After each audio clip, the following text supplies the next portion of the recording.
విజయనగరం జిల్లా వంగర మండలంలోని మడ్డువలస రిజర్వాయర్కు సంబంధించిన ఆరోపణలను శ్రీ సీతారామ మత్స్యకార సొసైటీ అధ్యక్షుడు పెనుబోతు దుర్గారావు ఖండించారు.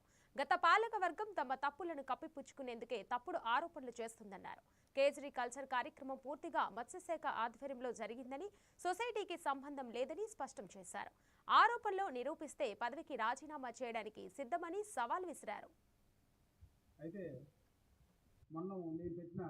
మీటింగ్పై నిన్న నాపై మాజీ అధ్యక్షుడు గురువాడ లక్ష్మీనారాయణ గారు చాలా అబద్ధపు అభియోగాలు చేశారు. అవి ఏమిటంటే కేజీ కల్చర్లో కోట్ల రూపాయలు నేను తిన్నానని చెప్పేసి ఒక అభియోగం చేశారు. అది వాస్తవానికి ఇది అందరికీ తెలిసిందే. పత్రికా సోదరులు కూడా ఇంతకుముందు వచ్చి ఉన్నారు. జీసీసీ బ్యాంకులో ఏదో 10 లక్షలు నేను తినేశానని చెప్పారు.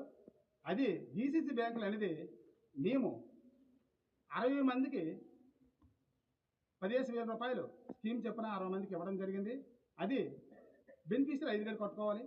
బ్యాంక్ నుంచి 5,000 అప్పుగా మేము 3 లక్షలు లోన్ తీసుకోవడం జరిగింది. 3 లక్షలు గవర్నమెంట్ మాకు ఇవ్వడం జరిగింది. ఈ 60 మందికి కూడా వాళ్ళు ఇచ్చాము.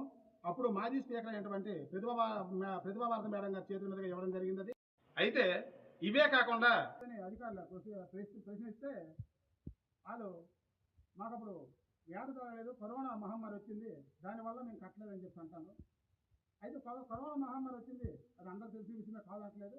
మరి కరోనా మహమ్మారి వచ్చినప్పుడు ఇంతమంది సాగుకారులు బొంగ సాంబశివరాజు రాజు గారు పూర్తిగా అది ఎండగట్టి ఇక్కడ ఎన్ని కోట్లు మత్స్య సంపద ఉంది బయటకు వెళ్ళిందో మీ అందరూ తెలుసు. పత్రికా సోదరులు అందరూ కొన్నాం. కనీసం ఈ సొసైటీకి ₹1 ఏమైనా ఇచ్చారా? పోనీ ఇప్పుడు మాకు డబ్బులే అక్కడ సొసైటీకి అక్కర్లేదు. ఈ డామును బాగు చేసి కనీసం లీజులను చెల్లించారా?